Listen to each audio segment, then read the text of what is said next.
अस्सलाम वालेकुम वरहमतुल्लाहि वबरकातुहू औज़ु बिल्लाहि मिनश शैतानिर रजीम बिस्मिल्लाहिर रहमानिर रहीम శాపగ్రస్తుడైన సైతాను బారి నుంచి సృష్టికర్త అయిన అల్లాహ్ యొక్క రక్షణని అల్లాహ్ యొక్క సహాయాన్ని రక్షణ వేడుకుంటూ ఉన్నాను. ఆమీన్. అల్లాహ్ ప్రవక్త ముహమ్మద్ సల్లల్లాహు అలైహి వసల్లం గారిపైన శాంతి సుఖాలు కురిపించండి వల్ల ఆమీన్. అల్లాహ్ యొక్క చివరి ప్రవక్త ముహమ్మద్ సల్లల్లాహు అలైహి వసల్లం గారు ఒక విషయం తెలియజేశారు అని హజరత్ అబూ హురైరా రదియల్లాహు గారు తెలియజేస్తూ ఉన్నారు. ఆ విషయం ఏమిటి అంటే తెల్లవారక ముందు చేసే కొన్ని పనుల గురించి చెప్పడం జరిగింది. ప్రవక్త ముహమ్మద్ సల్లల్లాహు అలైహి వసల్లం గారు ఏం చెప్పారంటే, భయపడిన వాడు తెల్లవారక ముందే బయలుదేరతాడు, మరియు తెల్లవారక ముందే బయలుదేరిన వాడు గమ్యానికి కూడా చేరుకుంటాడు. జాగ్రత్తగా వినండి, అల్లా బేరం ఎంతో విలువైనది. ఇంకా జాగ్రత్తగా వినండి, అల్లా బేరం అంటే ఇక స్వర్గమే సుమ అని చెప్పడం జరుగుతూ ఉంది.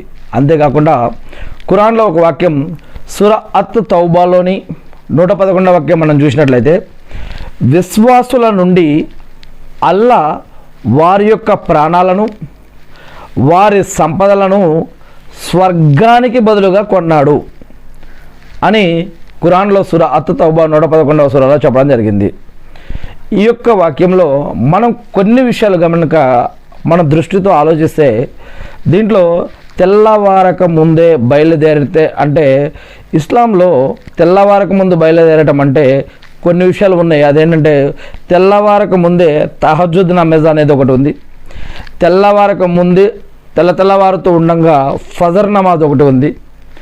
మరియు ఎవరైతే ఫజర్ నమాజు చదివి మరియు తమ యొక్క రోజీ రోటీ కోసం ఎవరైతే బయలుదేరుతారో వారి కోసం అరకత్ బర్కత్ ఉంది. ఆ రోజు మొత్తం దేవుడు వారిని రక్షిస్తారని కూడా చెప్తూ ఉన్నాడు. మరియు ఇంకొక విషయం ఏమిటంటే,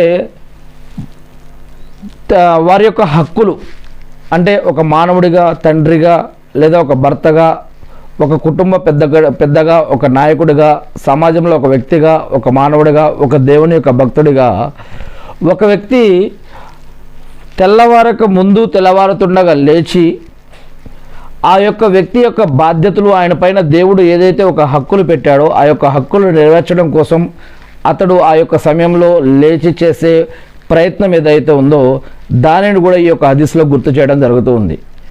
ఇక మూడో విషయం ఏంటంటే గమ్యం గురించి కూడా చెప్పడం జరిగింది. అది గమ్యం అనేది రెండు రకాలుగా ఉంటుంది. ఒకటి ప్రాపంచిక గమ్యం కావచ్చు, రెండోది పరలోక గమ్యం కావచ్చు. ప్రాపంచిక గమ్యం అంటే మన యొక్క హక్కులు నెరవేర్చడం కోసం కావలసిన సంపద,